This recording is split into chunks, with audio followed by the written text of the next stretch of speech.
Well, it was on the first Easter Sunday, about 2,000 years ago, that the ground began to shake. As the stone was rolled away, a great question was posed, "Where, O death, is your sting? Our resurrected King has rendered you defeated. The power of hell was broken. The boast of sin was silenced. Jesus was exalted. Jesus was glorified. Jesus was resurrected. And today we gather together with fellow believers across the world, fellow God seekers across the world to exclaim and celebrate that Jesus is alive. Jesus is alive and active in this room. Jesus is alive and active in our community, in our neighborhoods, in our city. Jesus is alive and active in our world. But we're really confused still about what Easter is all about. I mean, is it about some oversized bunny that takes Reese's peanut butter eggs and puts them in a basket? Some of you are like, I hope I got some of those because those are great. Or is it about wearing like your pastel best with your family and your friends and getting like this money shot that you can post on social media? I recently read a statistic that said we're going to spend $3 billion on getting some new Easter clothes every single year. It's how Americans roll. Or maybe is it, if you're a parent, is it about going to your kids' Easter candy after they've gone to bed and stealing some of that and enjoying that for yourself? You're in church, be honest. Who does that? My hand's up. All right, here we go. So 81% of parents, actual statistic, will eat their kids' Easter candy, and I contribute to that number. So here's what Easter is all about. Easter is about Jesus rising from death to life to give you life instead of death. And you hear that and you're like, so what? A lot of the times it's like it goes in one ear and out the other. It's like, I've heard that before. Tell me something that I don't already know. And it's like, I think that we just need a deeper realization of what that means. Because if Easter is merely some ancient historical event and it never intersects with your personal experience, then you're going to dismiss it. You're going to doubt it. But when the events of Easter intersect with the experience of your everyday life, then you're going to devote yourself to the resurrected King. You're going to give yourself fully and finally to Him. And I was thinking about a few life events that changed everything. So maybe you, like, growing up, like, you think about the day when you're going to get your driver's license, right?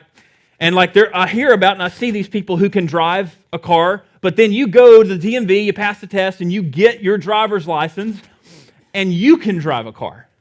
That changes everything, right? Instead of it just being something that happens, it's something that has happened to you. Or whenever you get married, it's like, man, this has changed everything about my life. Or when you have a baby, or maybe when you start working a full-time job that's really demanding and expects a lot of you, it's like that is going to affect and it's going to touch every part of your life. And when you see the resurrection personally, then it becomes a powerful experience that's not just something that happened back then, it's something that's happening right now. It's like, so what? There was this Galilean carpenter who lived 2,000 years ago. So what? Until you realize that he was living in your place. He was doing everything right that you do wrong. And he was making it possible for you to be made right with God. So what that this guy was crucified 2,000 years ago? I mean, I feel bad about it, but like, how does that affect my life today? Until you realize that he was paying the debt that you owed God so that you could be made right with God. Again, so what that he allegedly got out of the grave? Well, that means that if there's a part of your life today that feels like it's in the grave, that feels like death, that means that can be resurrected through faith in Jesus Christ. And so the significance is overwhelming. Join me in John chapter 20. So we're going to be in John chapter 20, and if you don't have a copy of Scripture with you, like, that's okay. We're going to have the Scriptures on the screen for you to follow along. And I'm going to meet you there in a few minutes, but what I want to do is I want to talk a little bit about just the significance of what we're getting ready to step into. As we step into the story, it's not just something that happened back then. My prayer and our prayer is that it would be something that's happening for you today. And we're about to walk through the details of the first Easter Sunday. It's the moment when death gave way to victory, and God proved all authority through the most important event in all of human history. You have to understand the resurrection is the hinge point of all history. The resurrection of Jesus Christ is the foundation of our faith. And the Apostle Paul had some pretty aggressive language to say about the alternative to the resurrection being true. In 1 Corinthians 15, he basically says, and this is a summary, that what we're doing here today is pathetic and pitiable if it didn't actually happen. In other words, if the resurrection is not true, you can just go home and do you. You can do whatever it is that you want, and there really isn't going to be any purpose for a gathering like this. But if in fact Jesus is risen, that means that He's in charge. And that means that He has the power to change those things in your life that you don't have the power to change. That means He's got the power to give you identity.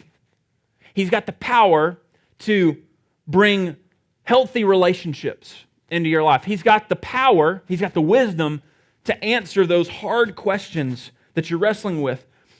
And the hope of the resurrection is that it proves that spring can come from winter. It proves that life can come from death. It proves that a garden can come out of a grave. But here's the issue, not everybody sees it that way. And so there's actually a place that you can visit in Jerusalem. It's called the Church of the Holy Sepulchre. And allegedly, this is where many historians, for centuries, many scholars believe that this was the actual site of the tomb of Jesus where He was laid on Good Friday, just before rising again on Easter Sunday. And what's interesting about this site is it's like all other religious monuments, it's now become a tourist destination. There's been this big church and this big elaborate structure. It looks kind of medieval that's been built right upon where our Lord was allegedly laid. And if you go there, you're going to wait for hours just to get in. And you can go inside and you can actually see the tomb, the stone where Jesus was supposedly buried. And there's a pastor who I really like to learn from. His name's John Tyson, a very thoughtful pastor. And he pastors and leads in New York. And he describes how the people who visit the Church of the Holy Sepulchre, they tend to respond in one of three ways. So first of all, there is the willing victim. It's the person who is just drug along and they show up and they're very dismissive of the whole event. A lot of times it's a teenager. It's like, get me out of here. It's like, what am I doing here? And it's like, this is where Jesus Christ rose from the grave. And they're like, great, what's for lunch? It's like totally unfazed, totally unaffected.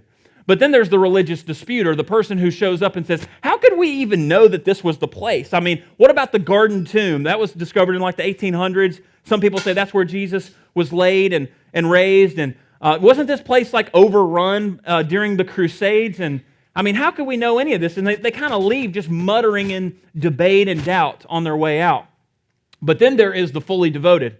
And this is the person who, she shows up and she falls on her knees and starts to weep and says, here my Lord came back to life.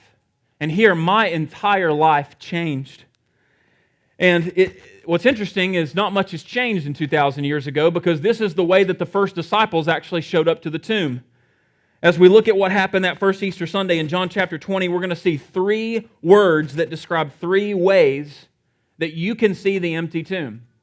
And those ways look like this. At first, we're going to see the disciples, they're going to dismiss it. They're not going to give it a whole lot of thought. And then they're going to doubt it. But then, after seeing Jesus alive and active before their very eyes, they devote their entire lives to Him. And this is the question that I want to put in front of you this Easter. It's, will you dismiss Jesus? Will you doubt Jesus? Or will you devote your life to Jesus?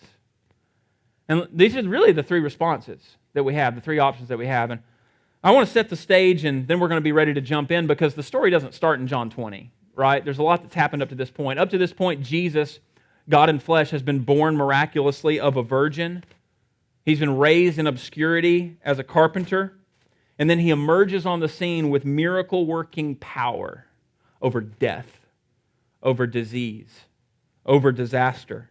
And He comes with this compelling teaching ministry But he's more than a teacher. He actually claims to be God. And after about 3 years of going viral with this ragtag band of 12 unlikely disciples, the momentum of his ministry begins to shift seemingly against him. Because you see, some really loved Jesus, but some really hated Jesus.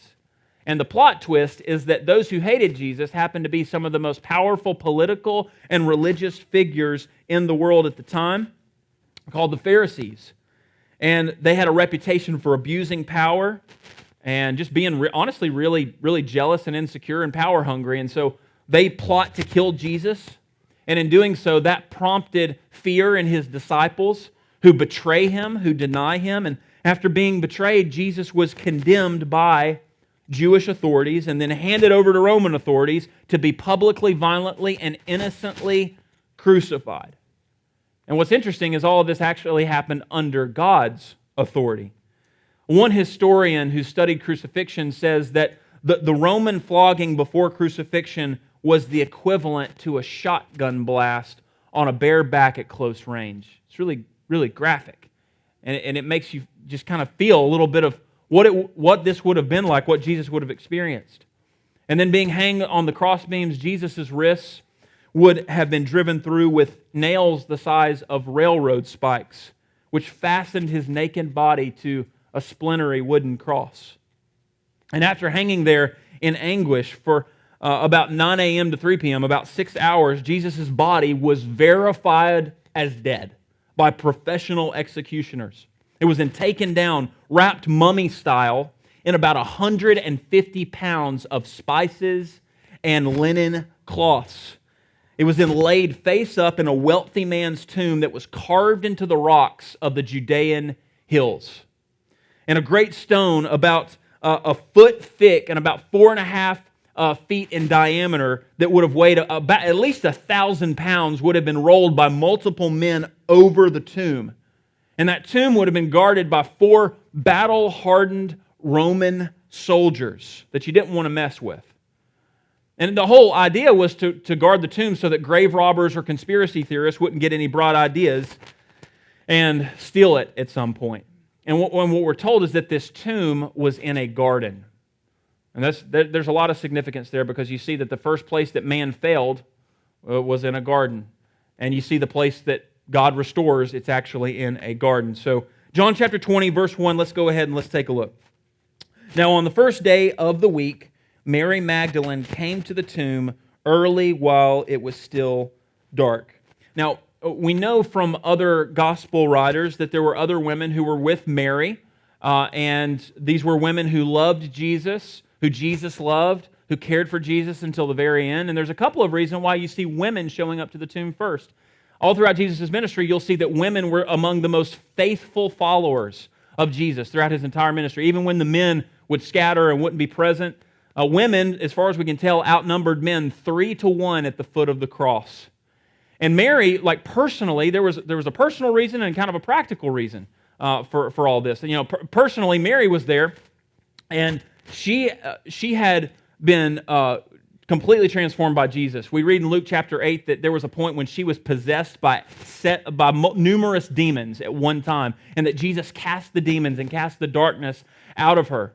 And Jesus was probably one of the first people who ever loved Mary, who made her feel safe, who made her feel seen. So there's a personal reason. There's also a pretty practical reason. Apparently, it was men who prepared the body and folded the cloths around Jesus. And I don't know if you've ever seen men try to fold clothes before, but it doesn't really go all that well. So they might be coming here to do a little damage control. And so Mary saw that the stone had been taken away from the tomb. Now, the word for saw right there is to see in a way that dismisses. We're going to see 3 types of words, or 3 words for seeing, or 3 words for they saw. And they're different in the original language. And this first word means you dismiss what you see. You don't consider any miraculous possibility. In verse 2, so she ran and went to Simon Peter and the other disciple, the one whom Jesus loved. And by the way, that's the author who's talking about himself in the story. What a way to refer to yourself. It's interesting. We bring our ego to the resurrection, don't we? We bring our insecurities to the resurrection. And it's almost comical, because where I come from, you don't give yourself your own nickname. It's like they pick it for you. But right here, he's giving himself a very dignified nickname, and it's like everybody wants to be Jesus' favorite, right? And so Mary said to them, "They have taken the Lord out of the tomb, and we," that is a reference to the other women, "do not know where they have laid him." And I want you to notice how Mary assumes the worst. She assumes that someone stole the body instead of maybe thinking about, hey, Jesus said that he was going to die for sin, he's going to rise again, and then he's going to renew all of creation. And so there's some good news for all of us. If you're a little slow to understand, maybe something that's said in a sermon, maybe something that you read in the Bible, if you're slow to understand that, I've got good news for you. You would make a great disciple, because Mary takes the others a long time to catch on. Verse 3, "So hearing this news, Peter went out with the other disciple," that's John, the author, "and they were going toward the tomb. Both of them were running together, but the other disciple outran Peter and reached the tomb first." So a little humble brag right there, got to get that in. Verse 5, "And stooping to look in, he saw." That's to see in a way that dismisses, that doesn't give any further thought other than just what meets the eye. He saw, he dismissed the linen cloths lying there. Key phrase, "but he did not go in." So the first way that we can see Jesus is we can see and we can dismiss Jesus. And this is where maybe you are today. You've seen that something happened. You've heard that something happened, but you've not given it really any more thought than that. You've not considered that what happened could actually change everything. It's kind of like when you're scrolling on social media and you see that something maybe good or something big happened and someone that you haven't talked to in a really long time, maybe they had a baby, maybe they got a promotion, maybe it was some accomplishment in some sport, and you're like, oh, that's cool, and then you just keep going right by it. That's kind of what this word means, is that you see it and then you just go right by it. And this would be the person today who has yet to truly enter the empty tomb and consider what it could mean. It could be said that you have yet to go in. You see, Mary dismisses that Jesus did what he said that he would do. She just assumes somebody stole the body. But John dismisses that there could be anything more than some quick surface level explanation. And here's the reality. Church people do this, and our host culture does this. I think it's good to pick on yourself first, so let me kind of pick on the church for just a minute, because we do this. What does it look like for church people to dismiss Jesus? Well, here's what it looks like. You go to church out of obligation. It's like, I'm going to be here when I have to. It's like, I'm going to be here when somebody gets hatched, matched, or dispatched. So hatched, a baby was born, and maybe there's like a baby dedication or a christening or something. We call that parent commissioning. We bring parents up, bring kids up, pray over them, commission them to be the primary disciple makers in their home, like a baby gets hatched, okay? Matched, just like somebody gets married, okay? There we go. I'll go to a wedding in a church, or dispatch, somebody gets buried. It's like a funeral. Or there's also the CEOs. It's Christmas and Easter only. It's like, don't bug me with anything more than that. But this is the cultural look at Christian. This is the cultural dismissal within the church of the reality and the weight of Jesus. It's like, unless somebody just forces your hand, and you would say you're a Christian. Like you would say, yes, I am a Christian. But unless somebody forces your hand, there's no taste bud for God's Word. There's no taste bud for prayer. There's no taste bud for being around God's people. The church, it's almost like the kid who you got to make them eat their vegetables. It's like, remember to eat your greens. It's like a willing victim over here. Okay, I'll do that if I have to. And so it's like you might show up to hear some like religious pep talk, but you walk away and it's like, I don't want to think about that anymore. And you feel a lot like the willing victim at the tomb of Jesus. It's like, get me out of here. Get me back to what I love the most. Get me back to my video games. Get me back to my hobby. Get me back to my job. Get me back to my house projects. And I'm not saying any of those things are bad. I'm just telling you they're not best. Jesus is better. And that's what happens is you miss Jesus when you dismiss Jesus. But here's how the host culture dismisses Jesus. There is kind of three common threads of how our culture dismisses Jesus. There's science, society, and sexuality. So science dismisses Jesus. It's like it's good for you if you get something out of this, but we know it's all pre-scientific magic stories, right? It's just a bunch of mumbo jumbo. I mean, it might pass as good narrative or a good like Disney movie, but not good history. And it's interesting if you would move beyond dismissing to considering, you would think about a guy like Francis Collins. You may have heard of him. He's one of the most brilliant thinkers and scientists on the planet. He mapped the Human Genome Project. He can tell you how DNA works. It's like you ask me how DNA works, I'm going to say, DNA, do not ask me again because I don't know how that works. And that would probably be the common response. But this guy, he's brilliant and he's a devout Christian. It's like, how is it that someone that smart could know that much about science but still be that close to God? Maybe there's something to it. Maybe don't dismiss it. And then there's the dismissal of society. It sees religion as dangerous or dogmatic to our modern sensibilities. The claim that religious beliefs, especially Christian beliefs, oppress women and oppress minorities. And because of that, we should work to remove it from society. But hold on just a minute. If you do some basic research, you're going to find that what started as a fledgling group in the ancient Near East about 2,000 years ago has since exploded into the most widespread multi-ethnic movement in human history. 1 in every 3 people on the planet are Christ followers, 2.3 billion. And the global diffusion of diversity is unlike any other religion or worldview. 36% are in the Americas, 25% in Europe, 25% in Africa, 14% in Asia. So, and another problem with that is the demographic who's most likely to be a Christ follower on the planet today is a black woman. So maybe think about it a little bit more before just dismissing it. But then there's the dismissal of sexuality. Basically, any belief system, namely Christianity, which inhibits your rights to sexual self-expression, no matter how odd that expression may be, is evil. And I think that we just need to look a little bit closer into the empty tomb and think, not so fast. Because did you know that happiness levels in our country have been plummeting since the 1960s? And what started in the 1960s? The sexual revolution. What was the sexual revolution? Well, in many ways, it was advocating the outright rejection of the historic Judeo-Christian sex ethics. And since we have rejected that, we've seen our happiness go down the drain. So I just want to ask you this question. Have you dismissed Jesus? Are you dismissing Jesus? If so, will you take a closer look? Because you will always miss Jesus as long as you dismiss Jesus. And I want to invite you this Easter, would you ask the question, have I taken ownership of what I claim to believe? If you're maybe that church person.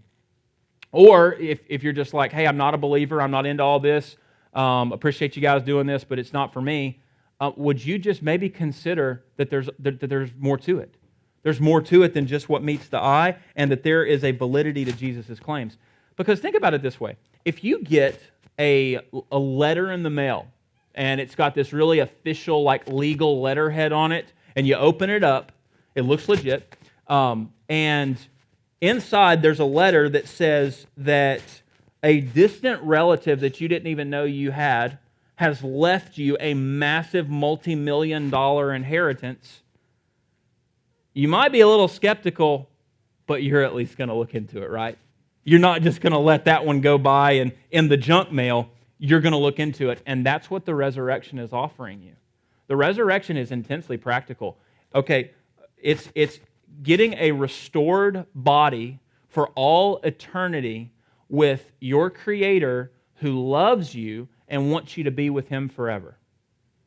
And through faith, you can be with your family, you can be with your friends, you can be with the people who love you, and there's no harm, there's no division, there's no hate. It's every wrong thing right, every dark thing light forever. That's what the resurrection promises, and I would invite you to look into it if maybe you're dismissing it. Verse 6, then Simon Peter came following him and went into the tomb. He saw the linen cloths lying there. So this is a different word for he saw, and I'll explain this in a moment. and the face cloth which had been on Jesus' head, not lying with the linen cloths, but folded up in place by itself. So the word that's used for what Peter saw right here is the word theoreo, which is where we get the idea of a theory from. You're actually thinking about it. Now you're asking questions. But it's something that denotes a wrestling with reality. It's when you see something that confuses you. You can't make a whole lot of sense of it, so you start questioning it. You even start doubting whether or not it could be possible. And this is still happening all over the place today. And maybe it's where you are. Maybe you see Jesus, but you see and you doubt Jesus. And this is the second response. It's a step beyond dismissing, because now you're actually thinking about it. You're giving a reason for why you do or don't believe, but it's still marked with doubt. How do church people doubt Jesus? Well, we doubt Jesus, even in the church, anytime we add to the words of Jesus. There's a term for this. It's called legalism. It's when we add our preferences to God's word, and we say that you can't be right with God unless these things are happening. It's like you can't be right with God unless you pray to Mary. You can't be right with God unless you're healthy and you're wealthy and everything's going good in your life. It's like you can't be right with God if you drink alcohol or if you smoke or if you have a tattoo. And it's all of these things that you got to be wise with that. But to say there's a hard and fast law that says you can't ever do that and still be a Christ follower is adding to the gospel and is making it about our works instead of Jesus' work. And by the way, this is what the devil did in Genesis chapter 3 to deceive Adam and Eve that got us into this whole mess. He added to the words of God, and it was a believable lie, and they bought it, and they bit it, and ended up broken. Now, how does culture do this? Well, culture does this, those outside the church, anytime that someone assumes that they must fully understand before they can fully believe. And I want to dignify part of this because there's a lot of validity to asking good, honest questions. Because if your Christianity is based on lazy logic or thoughtless belief, it's not going to survive in our modern moment. Not with the way that the Christian faith is getting attacked and dismissed all around us. But here's what I would just say. History is on our side. And the Christian faith can withstand the tough questions. God can handle the tough questions. And as we see, it takes a lot of evidence before the disciples would actually believe. If you keep reading in John chapter 20, we see this guy named Thomas. He gets this bad rap. He's called Doubting Thomas. And if you keep reading in John 20, you see that Thomas needed more evidence before he was going to fully and finally believe. And some of you need more evidence, and that's okay. What does Jesus do to those who need a little bit more evidence? He says, here you go. And he gives additional evidence to Thomas that we're not so sure was even disclosed to the other disciples before that point. But on the other hand, if you feel like you got to figure it all out before coming to Jesus, you're never going to come at all. And I just want to ask this question, where else do you apply that logic in life? Did you apply that logic to marriage? I need to know everything about this person before. No, there were surprises. Yes. Did you apply that logic before you became a parent? No. It's just like, sometimes you feel like an octopus on roller skates trying to just get the kids where they need to be. And it's just like, I look about that clumsy trying to do this. I'm figuring it out. Did you apply that when you got in your car this morning and drove to church? I need to know everything about the way this engine works before I'm going to trust that it's going to get me from A to B. No, it's like you know enough to take another step. And here's the thing, you're never going to know everything about suffering. You're never going to know everything about identity. You're never going to know everything about relationships. You're never going to know everything about your circumstances. And if you wait until you know it all, you'll never come at all. And you'll find yourself waterlogged in doubt. And you'll not be able to see Jesus for who He truly is and what He can truly do. And it really comes down to this. Did Jesus really rise from the grave that first Easter Sunday? And if he did, what evidence is there that he did? Because over the years, many have doubted the claims of the resurrection in the account that we're reading today. And they've come up with some pretty clever explanations on what could have happened. It's like the body was stolen. That was actually what Mary thought. That was kind of what the disciples thought before they started looking into it. Some say that somehow Jesus feigned death, and after he was taken down on the cross because he was in such good shape, because he was a carpenter who walked all the time, that whenever he was laid in the tomb, after being wrapped mummy style under 150 pounds of cloths and spices, that he resuscitated and carefully folded back the grave clothes and somehow rolled away a stone that was 1,000 pounds and went like Conor McGregor on all these soldiers like right outside the tomb, and he escaped. And it's like, well, that takes probably more faith to believe that than that he actually just got out of the grave and he's out there somewhere. But then there's the wrong tomb. It's like they went to the wrong tomb. It's like, I understand maybe you're emotional, you're kind of in your feelings. It's like maybe one person might do that, but all of them doing that? Some actually say that Jesus had a twin brother that nobody knew about until this moment. Have you heard this? The issue with that is that when Jesus appeared, he showed them the scars. So it's going to be tough for you. It's a bigger leap of faith to believe some of this stuff than to actually believe that Jesus is who he said he was, and he did what he said he did. And the evidence in favor of the resurrection is actually harder to deny or disprove than the counterpoints. And I want to give you 5 quick pieces of evidence that the resurrection really happened. This is reasons for the resurrection. Number 1, the disciples' willingness to die for Jesus. Hey, so think about this. What would it take for you to give your life up for something? I mean, you would have to wholeheartedly believe that it was reality. And the blood of the saints is the proof of the resurrection, because you see throughout history, so many men, women, and children have literally laid down their lives for the sake of Jesus, because they know that he first laid down his life for them, and he got out of the grave, and death is just a doorway. Death is a doorway to eternal life.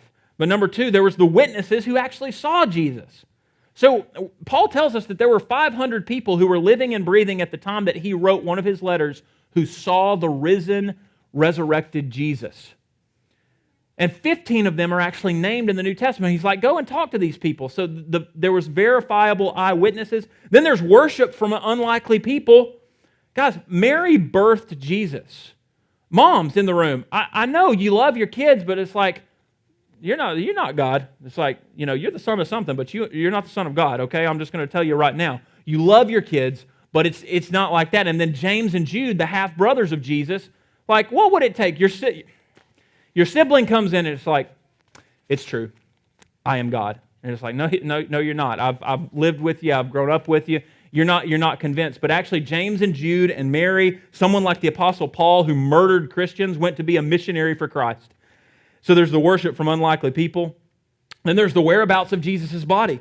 Jesus was buried in a tomb that is historically verified as that of Joseph of Arimathea, who was a well-known Pharisee, who was a secret disciple of Jesus, whose peers put him to death.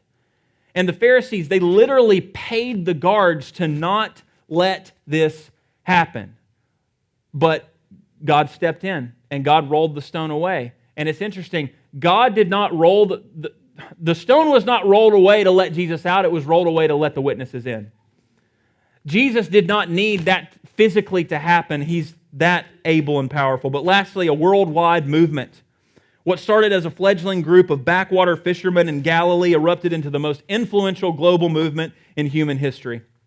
So if you Google Guinness World Records most successful lawyer, you're going to see the result of Sir Lionel LeCoux. And here's what LeCoux has done. Over the course of the 60s to the 80s, he got 245 consecutive murder acquittals in his time as a lawyer. And you wonder, it's like, wouldn't it be great to have a take on the resurrection from a guy who's that good at corroborating evidence? Well, it turns out that we actually do have a quote from Sir Lionel LeCoux, because he looked into the resurrection, and here's what he said.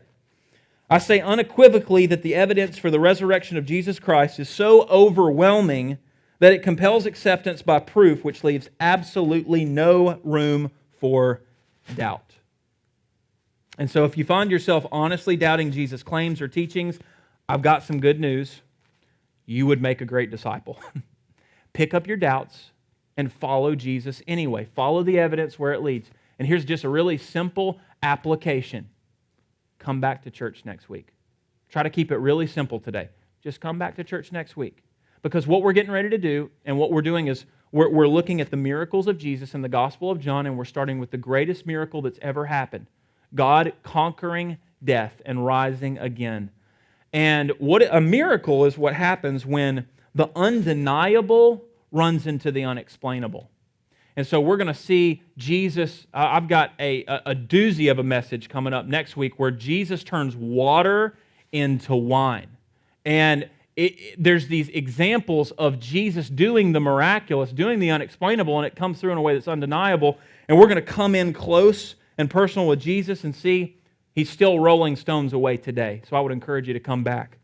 Verse 8, then the other disciple who had reached the tomb first. All right, look, can we just talk about this? So John really wants us to know that he's faster than Peter. And here's what a lot of people don't realize is that the disciples were probably teenagers. We think that they're in their like late 20s, early 30s, maybe even 40s. No, John was probably about 16, maybe 17 years old at this point. And Peter, the reason why he's always like loud and speaking up first is because many think that he was the oldest. And so you think there's a little bit of like kind of rivalry right here. John wants to like kind of get this dig in and let you know, hey, I did it. I outran. Jesus rose from the grave and I outran Peter. And so John also went in and he saw. This is a different word for saw. It's not the seeing that dismisses. It's not the seeing that doubts. It's the seeing that believes. And it says he saw and believed. For as yet they did not understand the Scripture that he must rise from the dead. And what we see right here is that you can fully believe without fully understanding. John didn't have all the answers, but there was a moment right here where he saw and believed. And this word is different than the word for seeing and dismissing or doubting. It's to see in a way that is informed and intelligent. In other words, John had seen enough to devote himself fully and finally to Jesus. So this was the moment for John where he's like, Jesus is who he said he was. Verse 10, then the disciples went back to their homes. It's like, that sounds kind of like a boring verse, doesn't it? It's like Jesus rose from the grave, the most epic day in human history, and it's like, let's go back home. All right. It's like, that was pretty anticlimactic. But here, that misunderstands the Christian life, because what does Jesus do? You see Jesus, He saves you, and then He sends you back into the everyday stuff of life. He sends you back to your home to be a mom. He sends you back to your home to be a dad. He sends you back to your dorm to be a good roommate, to be a witness to those around you. He sends you back to your job to shine the light of the gospel to people and places. Verse 11, but Mary stood weeping outside the tomb, and as she wept, she stooped to look into the tomb, and she saw. So this is the seeing that is still doubting. So she's not there yet. She's still doubting. She saw and doubted, and two angels in white sitting where the body of Jesus had lain, one at the head and one at the feet. Verse 13, they said to her, woman, why are you weeping? She said to them, they have taken away my Lord, and I do not know where they have laid him. So she's still assuming the worst while she's having a conversation with angels. There's hope for all of us. Verse 14, having said this, she turned around and saw and doubted Jesus standing, but she did not know that it was Jesus. Now remember, it's still really early, and she's very emotional. The sun might be backlighting Jesus, so she can't see His face very clearly, but she's expecting a dead and disfigured body. I've heard it said before that nobody expected nobody. But Jesus was there. He was alive, and He's appearing to Mary. Verse 15, Jesus said to her, woman, why are you weeping? Whom are you seeking? Supposing him to be the gardener, she said to him, sir, if you have carried him away, tell me where you have laid him, and I will take him away. And at this moment, I just want to ask you, if you're Jesus, how do you bring Mary in? Well, this might be one of the most gentle moments in human history. Because what's beautiful about Jesus is He meets you where you are. Even though He possesses all power, even though He's the King of creation, He meets you in your point of greatest need, and He calls you by your name. Jesus said to her, Mary. She turned and said to Him in Aramaic, Rabboni, which means teacher. More literally, it means my teacher. You cannot see the resurrected Jesus until you see Him as the rescuer and my rescuer, as the King and my King. And in this moment, something's shifting in Mary's heart, and she's going from hopeless to hopeful. Anything is possible. Verse 17, Jesus said to her, Do not cling to me, for I have not yet ascended to the Father, but go to my brothers and say to them, I am ascending to my Father and your Father, to my God and your God. So you read that, don't cling to me, and you're like, Jesus, what's up with that? That's kind of rude. But it doesn't mean get away from me. What He's saying is, don't cling to me as if this is the last time you're going to see me, because I'm never leaving you again. You know how when you're saying goodbye to a loved one and you're not going to see them for a long time, or you might not ever see them again, and the embrace is just longer and more heartfelt? Mary's like, don't leave me again. And Jesus is like, I'm never going to leave you nor forsake you.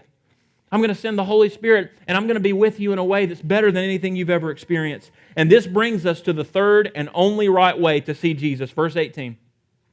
Mary Magdalene went and announced to the disciples, I have seen the Lord, and that He had said these things to her. So this is the seeing that is believing. This is a different type of seeing. This is the seeing that we saw from John earlier. And the word for seeing right here is to see enough to know it's real. And I'll give you an example of this. Whenever I met Victoria, it was about a week or so after I'd met her that I went home and I told my parents, I met the girl I'm going to marry. She didn't know that yet. But I went and I told my parents, I met the girl that I'm going to marry. And it wasn't that I knew everything about her. It's that I knew enough about her. I had seen enough to know enough that this was going to change my life. And this is what happens when you see enough, you know enough. You see and you move from dismissing, you move from doubting, you see and devote your life to Jesus. And I want to make this very simple. We will devote our lives to whatever gives us the greatest sense of security and identity. What did Mary and eventually the other disciples see in Jesus? Well, she saw both of these things. She saw her greatest security, and she saw her truest identity. So Mary saw security in Jesus. What is security?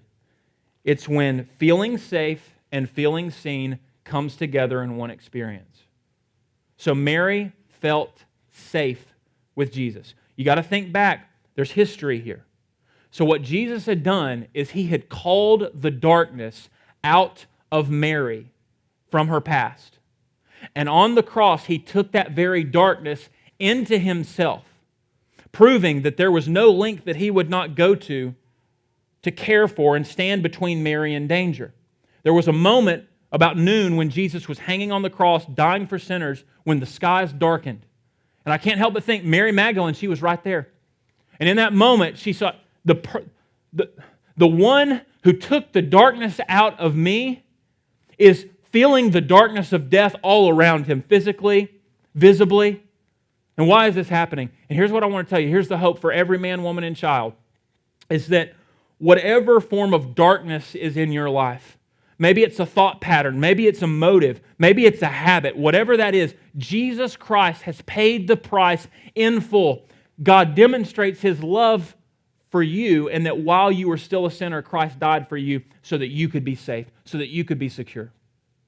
But Mary was not just safe, she was also seen, because Jesus doesn't come to Mary like some president who just won the election at some political rally and there's tens of thousands of people who are cheering and they're watching on TV, and it's like everybody knows their name, but he doesn't know any of your name. No.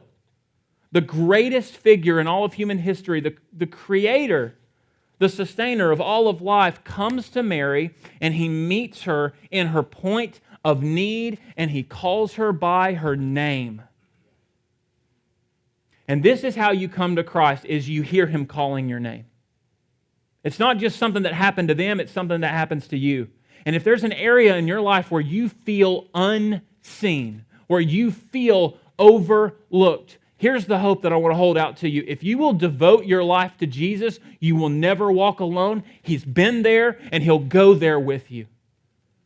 So it's not just security, it's also identity. Mary saw in Jesus her truest identity. And how do you get identity? We're obsessed with the identity in Western society, aren't we? It's like we get to disclose and we get to define who we are. But here's how you find identity. Is you find identity when the one who you love, respect, admire, loves, respects, and admires you right back. That's where you get identity. And maybe you've seen the movie Toy Story, but this is an example that's always stuck with me. You know how kind of Buzz Lightyear, he comes in as a space ranger, and he really thinks that he's a space ranger, right? And he's kind of going through all this like space ranger talk, but then he gets to a point to where he walks into the living room, and there's a commercial on the TV, and it says, this is actually not a space ranger, it's not a flying toy, it's a toy. And Buzz Lightyear goes back, he's like, oh, I'm just a toy. I'm not a space ranger. But then there's a moment later on in the movie when Woody looks at Buzz and says, hey Buzz, look at the bottom of your boot. And underneath it says Andy. And he says, you're better than a space ranger. You're Andy's toy.